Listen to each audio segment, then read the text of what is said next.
Hello everyone, কেমন আছেন সবাই? হোপফুলি আপনারা অনেক ভালো আছেন। ওয়েল, আজ আমাদের প্ল্যান অনুসারে আমি আজকে ইউআই ইউএক্স এর ডিজাইন নিয়ে বসেছিলাম যে আপনাদের সেটা রিলেটেড একটা টিউটোরিয়াল দেব। বাট সেই ডিজাইনটা করার সময় আমার কাছে মনে হলো যে তার থেকেও একটা বেশি ইম্পর্টেন্ট জিনিস আপনাদের ডিজাইন দেখার আগে জানা দরকার। সেটা হচ্ছে যে ওয়েবসাইটটা আমি ক্রিয়েট করব, যে ইউআই বা ইউএক্স ডিজাইনটা আমি বানাবো, সেটা বানানোর আগে আমার কি কি প্রসেস জানা উচিত অথবা কি কি টিপস আমাকে হেল্প করতে পারে সে ওয়েবসাইটটা আরও পারফেক্টলি বানানোর জন্য। তো চলুন আমি টিপসগুলো আপনাদের সাথে শেয়ার করছি। তো প্রথম যেটা হচ্ছে যে what pages are important for the website. Well, একটা ওয়েবসাইট আপনি যখন ভিজিট করবেন তখন দেখবেন অনেক ধরনের পেজেস থাকে। যেমন কিছু কিছু পেজ থাকে যেগুলো মোটামুটি সব জায়গাতেই common, like home page, about us, contact us. But অন্য পেজগুলোর কি সবগুলো কি সব জায়গায় কমন?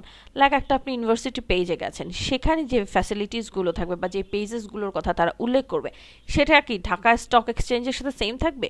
কখনোই থাকবে না, কারণ দুটো পুরো ডিফারেন্ট জিনিস, দুটো পুরো ডিফারেন্ট জিনিসকে ফোকাস করছে, যার কারণে পেজেসগুলো কখনো আসলে সেম হয় না। তো আপনার ইন্ডাস্ট্রি ওয়াইজ, আপনার অডিয়েন্স ওয়াইজ এই পেজগুলো ভ্যারি করে। তো আমরা কিভাবে আসলে এই পেজেসগুলো ঠিক করব যে আমার ওই পেজে বা ওয়েবসাইটে কি কি পেজের অপশন থাকবে, সেগুলোর জন্য আমাকে যেটা জানতে হবে সেটা হচ্ছে নো ইয়োর টার্গেট অডিয়েন্স। আপনাকে আপনার অডিয়েন্সকে বুঝতে হবে যে আপনার অডিয়েন্স আসলে কি খুঁজছে।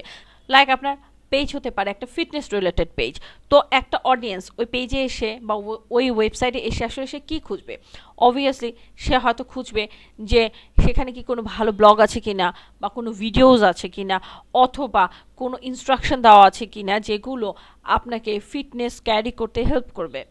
অপর ক্ষেত্রে যদি আপনি বিডি জবস অথবা ফাইবার রিলেটেড কোনো আপনি ওয়েবসাইট ক্রিয়েট করেন, সেখানে কিন্তু অডিয়েন্সগুলো ভিন্ন হবে এবং তারা যেটা খুঁজবে সেটা কখনোই আপনার যারা ফিটনেসের অডিয়েন্স তাদের সেম হবে না। তো আপনার যে টপিকটা আছে, যে আপনার ইন্ডাস্ট্রি আছে, যারা আপনার টার্গেট অডিয়েন্স, তাদের কথা চিন্তা করে আপনাকে পেজগুলো ক্রিয়েট করতে হবে।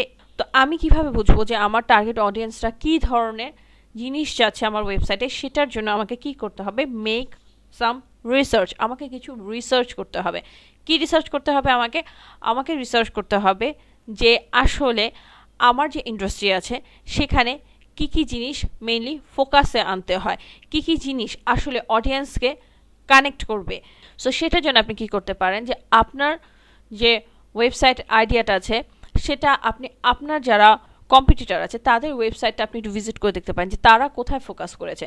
অনেক সময় ভিজিট করার ক্ষেত্রে আপনি তাদের ভুলটা যদি ধরতে পারেন, সেই জিনিসটা আপনি আপনার ওয়েবসাইটে অ্যাভয়েডও করতে পারেন।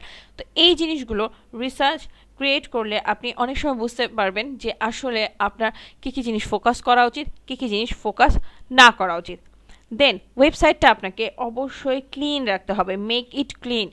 ওয়েবসাইটটা যত ক্লিন হবে, যত গুছানো হবে, যত বেশি ইজিলি পড়া যাবে, তত বেশি সুবিধা হবে। লাইক একজন ভিজিটর আসলো, এসে সব কিছু তার কাছে মনে হলো ইটস ওভার দি হেড, তার মাথাতে কিছু ঢুকলো না, বা যে জিনিসটা দেখা গেল যে সেখানে অনেক বেশি ইমেজ আছে, অনেক বেশি টেক্সট আছে, তো দেখা গেল হয়তো সে বিরক্ত হয়ে গেল এবং সে লিভ করে দিল। তো এরকম না করে এমনভাবে ওয়েবসাইটটা সাজাতে হবে যেটা অনেক ক্লিন থাকবে, অ্যাট্রাকটিভ থাকবে এবং ওটা পড়া অনেক বেশি ইজি হবে।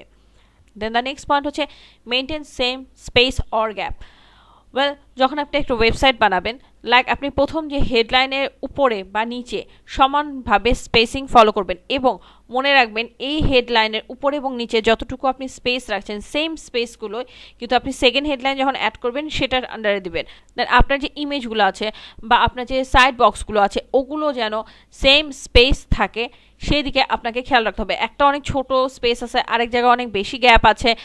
দেখা গেল একটা ডিজাইনের উপরে অনেক বেশি স্পেস রাখছেন, নিচে স্পেস কম, বা একটাতে বেশি একটাতে কম বক্সগুলোর, তো জিনিসগুলো কি এটা খুব বেশি চোখে লাগে এবং জিনিসগুলো খুব অড দেখায়। তো এই জিনিসগুলো যখন আপনি ডিজাইন করবেন তো এই গ্যাপগুলো মেনটেন করার ট্রাই করবেন। Typography or font.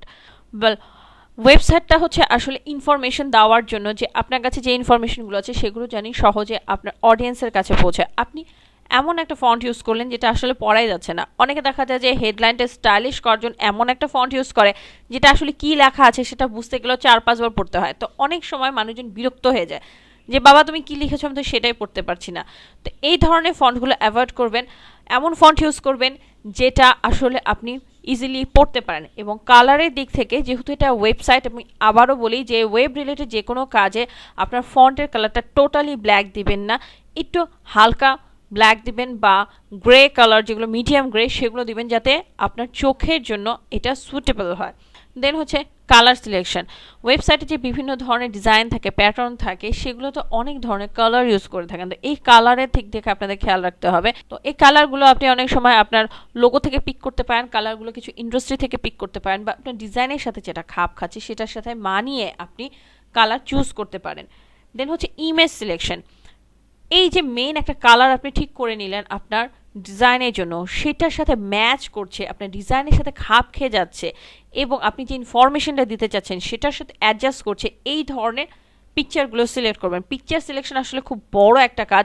অনেক সময় দেখা যায় ওয়েবসাইটগুলো তো অনেক সময় আননেসেসারি কিছু ইমেজ দিয়ে থাকে, যেটা হয়তো বা আপনার ইন্টারেস্টের সাথে যাচ্ছে না, বা আপনি যে ইনফরমেশনটা দিতে চাচ্ছেন সেটার সাথে যাচ্ছে না। তো এমন একটা ইমেজ দেবেন যেটা অডিয়েন্স কানেক্ট করতে পারে। দেন আরেকটা ইম্পর্টেন্ট কথা আমি বলছি, সেটা হচ্ছে লেয়ার ম্যানেজমেন্ট। ফটোশপে লেয়ার ম্যানেজমেন্ট কিন্তু অনেক বেশি ইম্পর্টেন্ট। আপনি যখন একটা সেকশনের কাজ শেষ করে ফেলবেন, সেটা একটা গ্রুপ করবেন এবং সেটার মধ্যে সব ধরনের লেয়ারগুলো এন্ট্রি করিয়ে দেবেন এবং লেয়ারগুলোর স্পেসিফিক করে নাম দিয়ে রাখবেন। কারণ ম্যাক্সিমাম ক্লায়েন্ট ফটোশপ পছন্দ করে কিন্তু এই কারণেই যে লেয়ার ওয়াইজ তারা ইজিলি ধরতে পারে, ইজিলি এডিট করতে পারে, দরকার হলে তারা ইজিলি ছবিটা চেঞ্জ করতে পারে। তো আপনিও সেভাবে গুছিয়ে রাখবেন যেন আপনার ক্লায়েন্টের ওই জিনিসটা খুঁজে পেতে অনেক বেশি সুবিধা হয় এবং সে ধরতে পারে যে হ্যাঁ, যে এই জিনিসটা এখানে আছে, এখানে ক্লিক করলে আমি জিনিসটা এডিট করতে পারবো। দ্যাটস ওয়াই কিন্তু ফটোশপ বেশি পপুলার। এবং আপনাকেও মাথায় রাখতে হবে যে লেয়ার ম্যানেজমেন্টটা আপনাকে অনেক ভালোভাবে করতে হবে। এতক্ষণ যেগুলো কথা বললাম সেটা তো হচ্ছে একটা ফুল ওয়েবসাইট বানানোর ব্যাপারে।